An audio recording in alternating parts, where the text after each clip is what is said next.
Hey family, it's Tasha. MAMABEAR prepping. You already know what time it is. Get your drink, pull up. Let's talk about it. Today we are going to get in and dive into some things you should be working on, concentrating on. You know, there's a lot of stuff going on, a lot of stuff on the news, a lot of violence and dangerous stuff going on, and policies changing and all types of different things. And so I think it's important that we just refresh and we really concentrate on the things that are important. And these are some things that I take serious. These are things that I prepare in my home, and I think that they're important to continue to do so and to think about for you and yours, especially this coming year, this coming next year. So I've got 5 things for you today. First one is home, urgent care, hospital, pharmacy, you building that up, whatever that it looks like for you. I mean, you could literally live in an apartment and do this for you and your family. This is you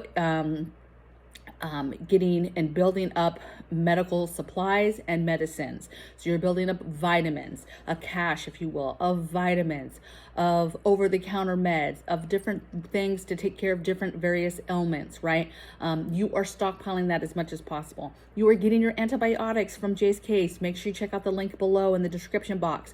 You're getting that stocked up. You're getting all the things, the vitamins, and you're getting these things for everybody in your home, all the different variety of people that should, I had something on the camera, you guys.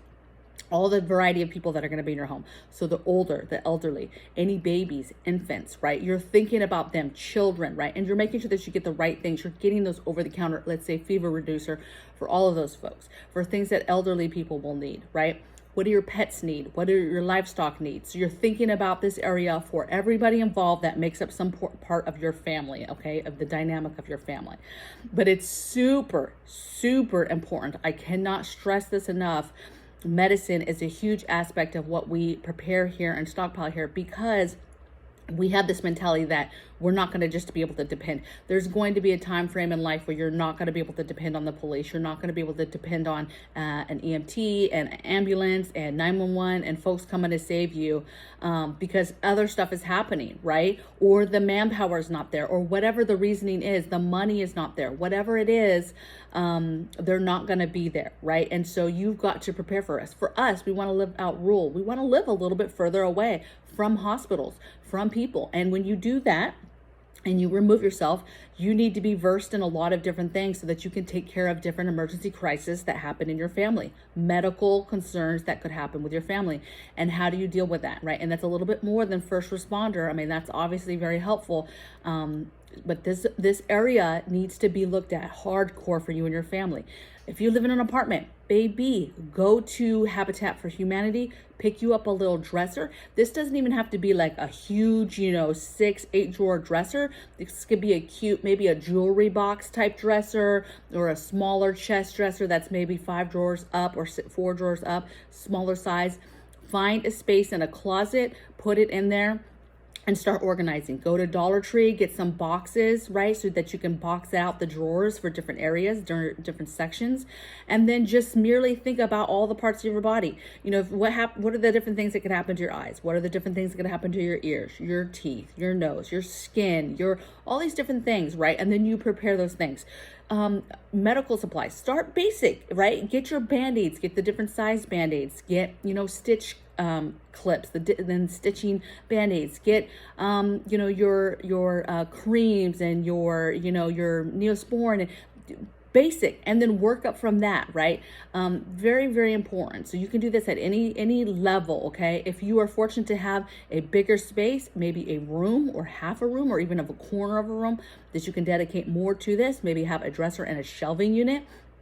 Another piece and aspect of this is to think about locking it. If you need to ensure that children can't get into it, thievery, even people, whatever, locking it, making it not viewable. Obviously, if anybody's coming into your space, maintenance, again, you don't want them even having any clue what is in this. So you could lock it if you're afraid of somebody being snoopy or whatever, okay? But this is a must. If we get into some kind of crisis, some kind of conflict, I didn't mean crisis, conflict with China, we are in trouble, right? We get the majority of our stuff, medicines, from China and India, right? And so any kind of conflict, you're going to have people that break off and have allies.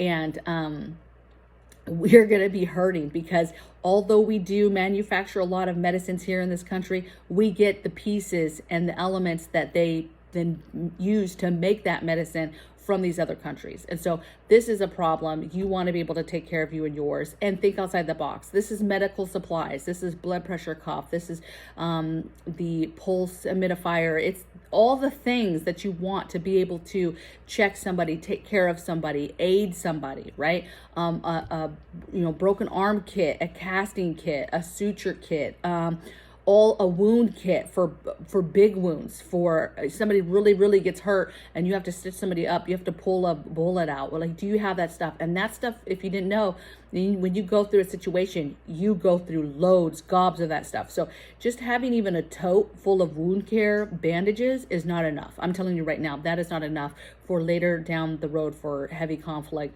marauders, somebody in your community getting hurt. You need way more. And that's really for my hardcore, you've really been building something up, but you need to think about later, long term, when people are seriously hurt, okay, possibly in your community. Okay, so I'll move on. Number 2, grow and raise food. It's a must. You have to get on board with this or you're not going to survive. You have to get in the mindset of self-sufficiency and doing stuff for yourself, and growing for yourself is important. It's an important skill to learn. I don't care, baby. Again, I go back to my apartment people, because they're the ones that push back, and they're like, well, you have a house and you have some space and you have a little bit of outdoor space and you can do things. And I did things with an apartment. You can do this. Okay. Yes. Maybe you're not confident to have a full out balcony, garden. Start small. What is a crop that you eat, right? Is it tomatoes? Get you like a good quality, get you a nice heirloom, beautiful, make it fun, grow you this tomato plant, put all your energy into learning what it needs in the dirt, what it needs for watering, what it needs for pruning, what it needs once it starts producing, everything, right, about that. And just learn about that one thing. If that's all you can handle in your life, because you have a 9 to 5 and you have kids and you have all this stuff going on, and just have this one tomato plant that you have on your balcony that you are going to nurture, okay? And you're going to have fresh tomatoes, or you can make salsas. We don't eat fresh tomatoes, but we eat everything else under the sun that has tomatoes on it. So we grow tomatoes, we grow lots of tomatoes, and we process them for all types of things, right? Last year, we processed so much salsa last year, because we had tons of tomatoes coming in every day. We had tomatillos coming in. We had some different peppers coming in. So we just had tons of salsa. And now it's like you grab a thing of salsa and it's different flavors from one jar to the next jar, because we just was making it so often with whatever was coming in the garden at the time. So there was no set recipe. We just were making stuff. So super important to learn that. Okay. I've only been gardening for a couple years. I think this is my 3rd year now. And I'm still learning stuff, and I'm still made changes this season from the last season before and the last season before. So you're going to continue to learn stuff. This year I had an indoor garden, and I took stuff from that indoor garden to plant this year into my seasonal garden, spring garden. And so it's like I'm learning what works and what doesn't work in that aspect as well. So, and I learned a lot about an indoor garden and what could be truly successful in an indoor garden and what is just going to give me a heartache the whole time. Right. And so I learned a lot of stuff. So you need to grow food and grow animals, raise animals, get animals. And what is that animal going to be useful for? Is it meat? Are you growing it for meat? Are you growing it for hide? Are you growing it for the milk? In dairy, that's cheese. That means butter. That means creamers. That means, buttermilks. That means all these different aspects of dairy that are just super important, from just having that one animal that's going to produce you some milk. Okay. And so, and again, you don't have to have a huge space, right? Obviously you need a little bit more space. If you have an apartment, this is much harder, but I literally know people in apartments that have birds, that have quails, they have something much smaller, or they have some rabbits, and they don't have 30 rabbits, but they have a handful of rabbits, right?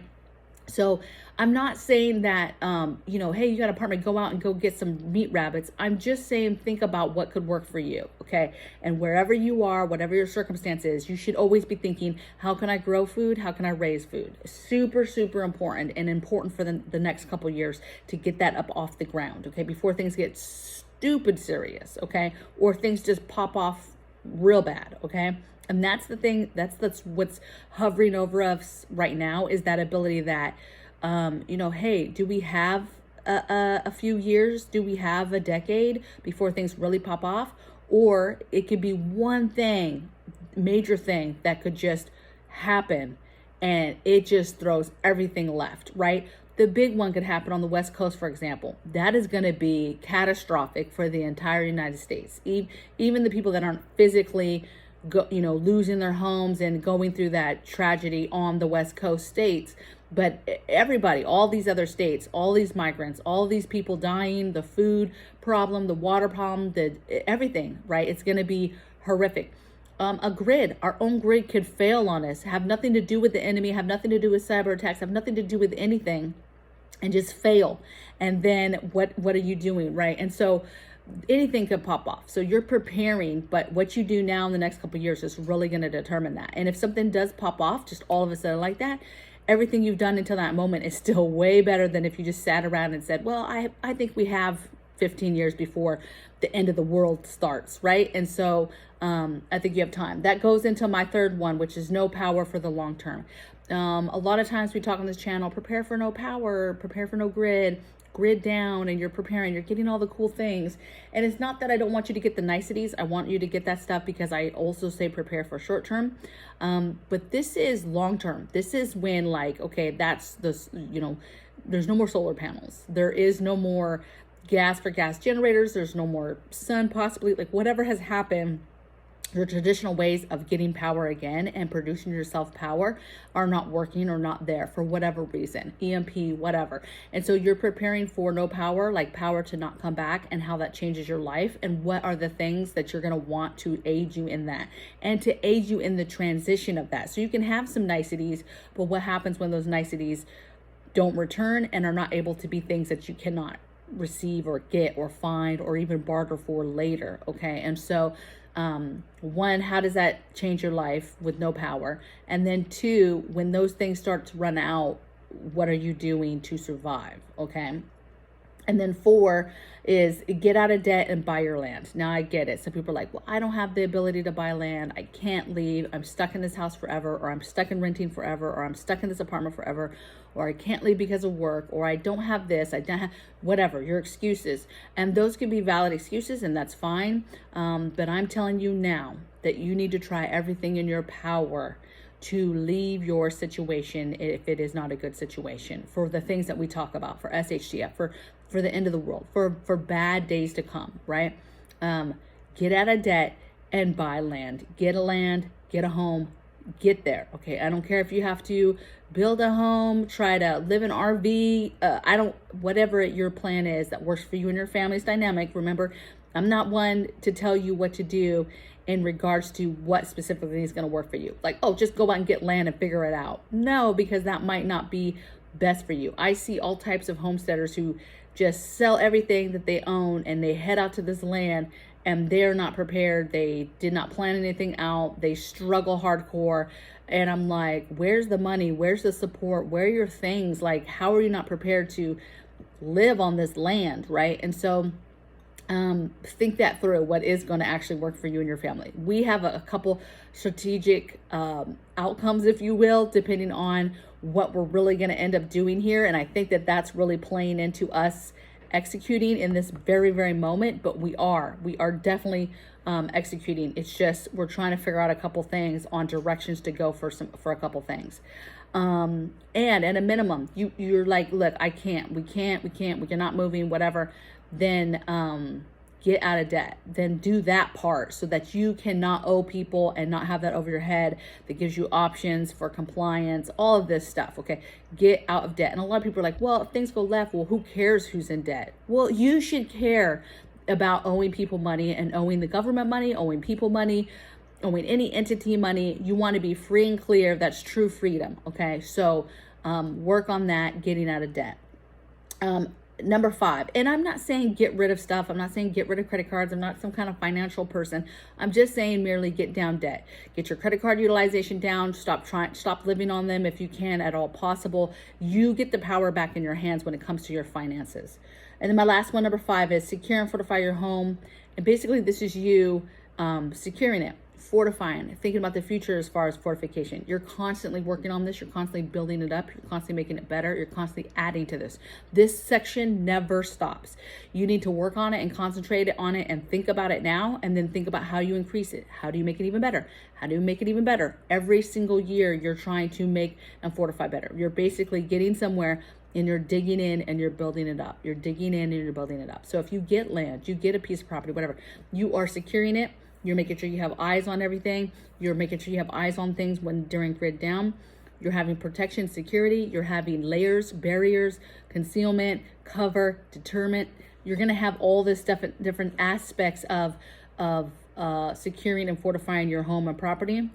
And then you're going to build upon that. And then hopefully by the time something really, really pops off, you have a good baseline. And then depending what's popped off and what you have to deal with in your area, you can then just adjust fire. Instead of starting from the ground level and just being like, it's like a blank slate and you're trying to fortify something that now you're panicked, you have no idea where to start, you don't have the tools, you don't have the supplies, needed. But if you've been building this up and getting it better and better and better, then by the time something pops off, okay, now let's strategically figure out what we want to do to change our game plan, right? Let's work on our fields of fire. Let's work on our, kill boxes and different things like that. Like you can concentrate a little bit more on stuff. Let's employ the stuff we have for people, just from the gate, right? What do you have in store for people, right? So, how does communication work in that? How does communication work in that if it's grid down? How does communication work in that if it was like hardcore grid down, like EMP style? Those things matter, but if you build upon them, then they're not as scary and it's not going to be as stressful, and you're already going to be 10 times, up on game, opposed to your combatant, the person trying to come on your property, take from you, steal from you, hurt you, whatever. Okay. So those are my 5 things. I hope that, new and old, so people that have just kind of woken up, just started preparing, just started stockpiling, hey, I still stand by my word, food, water, meds, that's what you need to concentrate if you are brand new. But these are things that we all need to work on. We all need to take a look at and make sure that we are working on for the next few years, starting now, moving forward with this stuff and getting ready to dig in and take care of ours. There's so much violence going on, and all types of shenanigans are going to come from that, policy changes, different things that they're going to try to do. But you just got to keep the course, right? Keep the course. Don't pay attention to the noise. Don't pay attention to all these different things and aspects that are happening, right? Because at the end of the day, regardless of whatever news channel you watch, however you feel, whatever side of the aisle you're on, whatever, right, your beliefs are, anything you're getting from the news is trash, right? It's what they are conditioned to make sure that you know and that they want you to know. And that is it. And that can have truth in it, or that could be total trash. Okay. So, take that with a grain of salt, live your life, do these things on this list, keep preparing, keep the course, be well. And I'll see you guys all in the next video. Take care. Bye.